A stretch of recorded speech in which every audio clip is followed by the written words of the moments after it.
Hey everyone, welcome back to my YouTube channel Statistic Craze. This is Priyanka Sharma and this video is a part 2 video of some discrete distribution. इससे पहले वाली video में हम बना चुके हैं कि 4 डिस्ट्रीब्यूशंस को लेके, ठीक है। अब इस वीडियो में हम बात करने वाले हैं बचे हुए 3 डिस्ट्रीब्यूशंस को लेके, geometric distribution, hyper geometric distribution, Poisson distribution, ठीक है। अगर किसी ने उससे पहले की वीडियो नहीं देखी तो प्लीज पहले जाके उस वीडियो को देखें, उनमें उन डिस्ट्रीब्यूशंस के बारे में अच्छे से समझें, फिर ये समझ में आएंगे क्योंकि ये इंटरलॉक है, एक दूसरे से कनेक्टेड है ये सारे के सारे डिस्ट्रीब्यूशंस। तो प्लीज वीडियो को अच्छे से देखो, वीडियो अच्छी लगे तो please like the video. So now let's start the video, but before we start just like the video and subscribe to my YouTube channel. So सबसे पहले हम बात करते हैं ज्योमेट्रिक डिस्ट्रीब्यूशन के बारे में। तो ज्योमेट्रिक डिस्ट्रीब्यूशन होता क्या है? Suppose in a sequence of independent Bernoulli trial in which the probability of success at each trial is P. जैसे कि हम इससे पहले वाली वीडियो में बता चुके थे, 4 डिस्ट्रीब्यूशंस के बारे में बात कर चुके हैं हम ऑलरेडी पहले वीडियो में, ठीक है। तो बर्नौली ट्रायल में हम बता चुके थे, बर्नौली डिस्ट्रीब्यूशन में the probability of success is P and the probability of failure is Q. तो वही चीज़ है ज्योमेट्रिक डिस्ट्रीब्यूशन में in a sequence of independent Bernoulli trial in which the probability of success at each trial is p. अब suppose let x be the random variable that needed for the first success, ठीक है। if we toss a coin or we needed a head, that is our success. So we are talk about that x is a random variable and we need the trial needed for the first success, and the probability of x is the PMF, basically p q to the power x minus 1, x equals to 1 2 up to infinity and q equals to 1 minus p. जैसे कि पहले बता चुके थे p plus q equals to 1, तो ये वहाँ से ही ले रहे हैं। This distribution is called geometric distribution and the CDF of geometric distribution is 1 minus q to the power x. Geometric distribution can be defined as discrete probability distribution. ये उसका केस सेकंड है। फर्स्ट केस तो यही है कि probability of success के लिए कि वी नीड फर्स्ट सक्सेस, और दूसरा वाला जो केस है इसमें बात करने वाले हैं हम that represent the probability of getting the number of failure before success. अगर हमको पहली सक्सेस मिल रही है लेकिन उससे पहले अगर हमको कोई भी फेलियर मिली है तो उसके लिए हम ये वाला PMF यूज़ करेंगे, p q to the power x and x is 0 1 2 up to infinity and q is 1 minus p. In other words देखें तो a geometric distribution can have an indefinite number of Bernoulli trials, ठीक है। In geometric distribution we have indefinite number of Bernoulli trials until the first success is obtained, ठीक है। जब तक हमको पहली सक्सेस नहीं मिलेगी, यहाँ कोई बाउंडेशन नहीं है ट्रायल्स को लेके कि लिमिटेड ट्रायल्स रहेंगे, जैसे कि 3 बार टॉस करेंगे इसमें कितनी बार हेड आता है तेल आता है, वो चीज़ नहीं है हमारे पास। जैसे कि हमने कहा कि हमको हेड चाहिए या 3 बार हमको हेड चाहिए, तो we have indefinite number of Bernoulli trials जब तक कि हमको 3 बार हेड नहीं मिल जाता, ठीक है। अब बात करते हैं इसके पैरामीटर्स की। ज्योमेट्रिक डिस्ट्रीब्यूशन का पैरामीटर होता है p, this is the probability of success, and mean होता है इसका 1/p, and variance is q by p square, and mgf is p e to the power t upon 1 minus q e to the power t. And mode की बात करते हैं। At which point the probability is maximum is known as mode, ठीक है। ये definition है mode का कि जिस पॉइंट पर प्रोबेबिलिटी सबसे ज़्यादा मैक्सिमम होती है उसको हम मोड कहते हैं। जैसे कि इधर अगर इस ग्राफ से देखा जाए तो at x equals to 1 the probability is highest, this is the mode at x equals to 1, and geometric distribution is positively skewed. Now अब एग्जाम्पल के थ्रू समझते हैं कि ज्योमेट्रिक डिस्ट्रीब्यूशन क्या है। कि suppose a dice repeatedly rolled until 3 is obtain, जब तक हमको 3 नहीं मिल जाता, जब तक हमको डाइस को एक को रोल करना है, then the probability of getting is 3 is p equals to 1/6 हो जाएगा। टोटल आउटकम्स कितने होंगे, अगर डाइस को रोल करते हैं 6 होगा, और हमको 3 चाहिए तो उसकी फेवरेबल केस हो जाएगा 1, तो this is the probability of success 1/6, and the random variable x can take on a value, कितनी वैल्यूज लेगा 1 2 3 4 5 6, क्योंकि एक डाइस को रोल कर रहे हैं तो 6 तक वैल्यू ले सकता है वो, तो वो रैंडम वेरिएबल हमारा x हो जाएगा until the first success is obtained, जब तक कि हमको फर्स्ट सक्सेस नहीं मिल जाएगी। जैसे तीन मानो हमारा सबसे लास्ट में आ रहा है, पहले 1 आ गया, 2 आ गया, 4 5 फिर उसके बाद 6 आ रहा है, ठीक है। तो this is our random variable, और जब तक हमको फर्स्ट सक्सेस नहीं मिल जाएगी तब तक हम उसको रोल करते रहेंगे, ठीक है। अजम्पशंस देखते हैं। तो the trial being conducted are independent, जितने भी ट्रायल होंगे वो सारे इंडिपेंडेंट होंगे, and there can only be 2 outcome of each trial, success और फेलियर।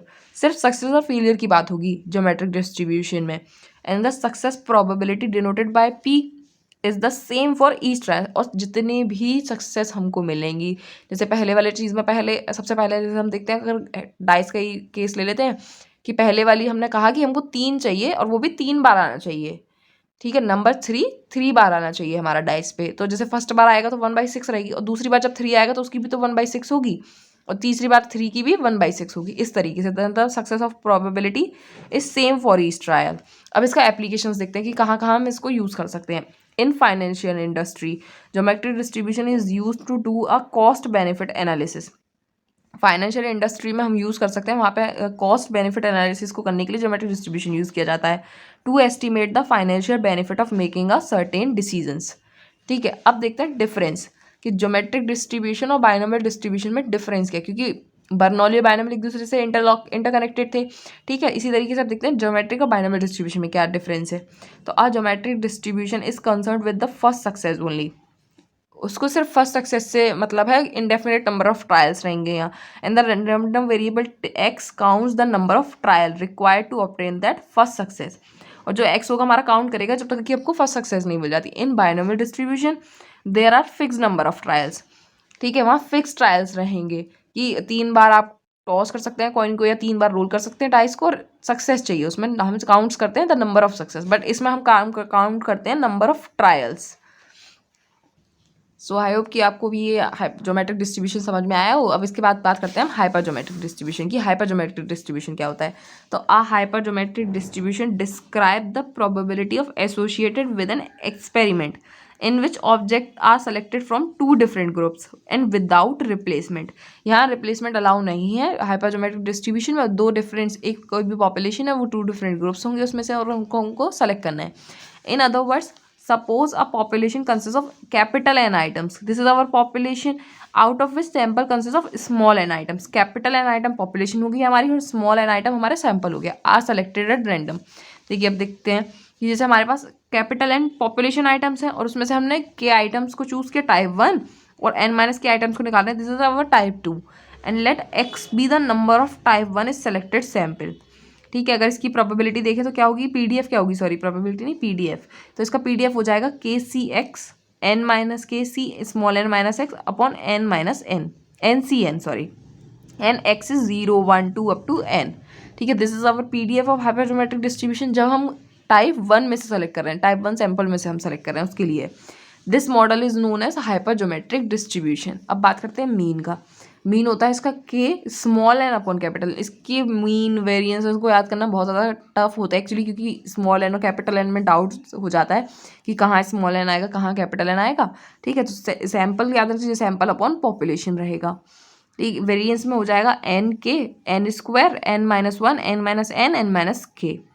बेसिकली सैम्पल ऊपर आना है, पॉपुलेशन मोस्टली नीचे ही आएगा। ठीक है, डिनोमिनेटर में आएगा। अब इसका रेंज देखते हैं तो axis lies between maximum 0 n minus N plus K to minimum n comma K. ठीक है, this is the range of hypergeometric distribution. अब एग्जांपल के थ्रू समझते हैं hypergeometric distribution. A simple everyday example would be the random selection of member for a team from a population of girls and boys. This is a simple example कि अगर हम कोई भी team create करनी है, हम बनाना चाह रहे हैं कोई भी टीम, तो हमारे पास पॉपुलेशन में होगी गर्ल्स और बॉयज़ में से हमको टीम मेंबर सेलेक्ट करने हैं। तो दिस इज हाइपरज्योमेट्रिक डिस्ट्रीब्यूशन। अब देखते हैं इसका हाइपरज्योमेट्रिक डिस्ट्रीब्यूशन का यूज़ कहाँ है। तो it is used when we want to determine the probability of obtaining a certain number of successes without replacement. ठीक है, सक्सेसेस की बात आ रही तो वो तो हाइपर ज्योमेट्रिक डिस्ट्रीब्यूशन में भी आ रही थी, बट जब केस आएगा विदाउट रिप्लेसमेंट का then we use hyper geometric distribution from a specific sample size. ठीक है, this is the graph of hyper geometric distribution. ठीक है, अब देखते हैं इसका एक रिमार्क भी है कि binomial distribution is a limiting case of hypergeometric distribution. If we put k tends to infinity and n tends to infinity then hypergeometric distribution converges to binomial distribution. अगर हम हाइपरज्योमेट्रिक डिस्ट्रीब्यूशन की PDF में k और n tends to infinity कर देंगे then the hypergeometric distribution converges to binomial distribution. So the binomial distribution is a limiting case of hypergeometric distribution. अब देखते हैं बायनोमियल डिस्ट्रीब्यूशन और हाइपरज्योमेट्रिक डिस्ट्रीब्यूशन में डिफरेंस क्या है। So the probability same for every trial. Binomial distribution में जितने भी ट्रायल होंगे सबके लिए प्रोबेबिलिटी सेम होगा, बट हाइपरज्योमेट्रिक डिस्ट्रीब्यूशन में each trial changes the probability for each subsequent trial because there is no replacement. यहाँ रिप्लेसमेंट अलाउ नहीं है तो यहाँ इसीलिए प्रोबेबिलिटी चेंज होती रहेगी, क्योंकि पॉपुलेशन भी तो सैम्पल साइज भी तो चेंज हो रहा है। जैसे कि हमारा प्रोबेबिलिटी का फॉर्मूला क्या होता है, फेवरेट केस अपन टोटल केस। टोटल आइटम्स भी तो चेंज हो रहे हैं, जब एक आइटम निकल गया और वो वापस उसमें नहीं जा रहा है, इसीलिए यहाँ वेरी करेगी प्रोबेबिलिटी। अब बात करते हैं हम पॉइजन डिस्ट्रीब्यूशन की। ठीक है। तो Poisson distribution it is named after the French mathematician S D Poisson. ठीक है, जो इसका नाम पड़ा था वो जो फ्रेंच मैथमेटिशियन थे एस डी पॉइजन, उनके नाम पे आया। तो it is a discrete probability distribution, जैसा कि हम वीडियो के स्टार्टिंग में बता चुके हैं कि सारे डिस्क्रीट डिस्ट्रीब्यूशंस हैं, तो Poisson is a part of that distributions also. तो it is a discrete probability distribution that expresses the probability of a given number of events occurring in a fixed interval of time. It if these events occur with a known mean rate, जो भी events हो रहे हैं अगर उनका mean no है, हमको पहले से पता है, and the independently of the time since the last event. So the Poisson distribution can also be used for the number of events in other specified intervals such as distance हुआ, area या volume, इन सब types में भी, interval types में भी Poisson distribution use हो सकता है. तो let's x be r random variable with p m f e to the power minus lambda, lambda to the power x upon x factorial, and x is 0 1 2 up to infinity, and lambda is always greater than 0, where e is base of logarithm and x is Poisson random variable and lambda is average rate of value. ठीक है, and this model is known as Poisson distribution. अब बात करते हैं इसके parameters की. Poisson distribution सबसे easy क्योंकि इसका पैरामीटर भी लैम्डा होता है, मीन भी लैम्डा होता है, वेरिएंस भी लैम्डा होता है, and the MGF is e to the power lambda e to the power t minus 1. तो अब पॉइजन डिस्ट्रीब्यूशन को एग्जांपल के थ्रू समझते हैं. That customer care center receives 100 calls per hours. कोई भी कस्टमर केयर है वो 100 कॉल्स पर आवर, ठीक है, रिसीव कर रहा है. एंड 8 आवर्स अ डे, जो उनका वर्किंग आवर है that is 8 hours. As we can see that the calls are independent of each other. जितने भी कॉल वो रिसीव कर रहे हैं वो सारे एक दूसरे से इंडिपेंडेंट होंगे. And the probability of the number of calls per minute has a Poisson distribution. जितनी भी एक मिनट में अगर वो जितने भी कॉल रिसीव कर रहे हैं that is a Poisson distribution. क्योंकि पॉइजन डिस्ट्रीब्यूशन की डेफिनेशन में ही बता चुके थे कि द काउंट्स बेसिकली आएगा, then we use Poisson distribution. तो there can be any number of calls per minute. ठीक है, किसी भी मिनट में कितनी भी कॉल्स हो सकती हैं irrespective of the number of call received in the previous minute. तो जाहिर सी बात है कि अगर एक मिनट में वो 40 कॉल रिसीव कर रहे हैं तो हो सकता है दूसरे मिनट में वो 80 कॉल रिसीव कर रहे हो. तो दिस इज डिफरेंट थिंग कि वो एक मिनट में कितनी भी कॉल रिसीव कर सकते हैं. If we are find the probability that more than 150 calls could be received, कि अगर वो एक घंटे में 150 कॉल से ज़्यादा रिसीव करते हैं तो the call center could improve its standard on customer care by employing more services and catering to need of its customers based on the understanding of the Poisson distribution. ठीक है, and the graph is look like that the probability of even in one interval, this is the probability of even in one interval, and the x-axis is the number of calls per minute. ठीक है, जो x axis पे हमने show कर रखे this is the call of number of calls per minute and this is the probability and the graph is probability of event in one interval. ठीक है, अब बात करते हैं पॉइजन डिस्ट्रीब्यूशन की प्रॉपर्टीज़ के बारे में. तो पहली प्रॉपर्टी है द इवेंट आर इंडिपेंडेंट. जितने भी इवेंट्स होंगे वो सारे इंडिपेंडेंट होंगे. And the second is the average number of success in the given period of time alone can occur. ठीक है, no two events can occur at the same time. कोई भी दो इवेंट एक साथ नहीं हो सकते, एक टाइम पे एक ही इवेंट कंप्लीट होगा. And the Poisson distribution is limited when the number of trial n is indefinitely large. जब नंबर ऑफ ट्रायल्स ज़्यादा हो जाएंगे then Poisson distribution is limited.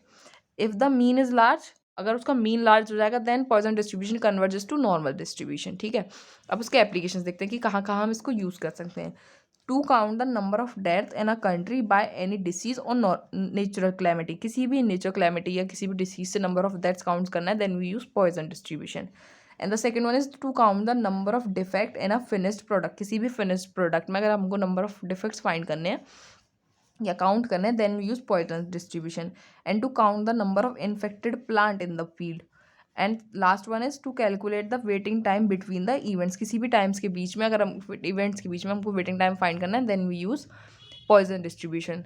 I hope ये आपको वीडियो अच्छा लगा हो. So please like the video and subscribe to my channel. Thank you.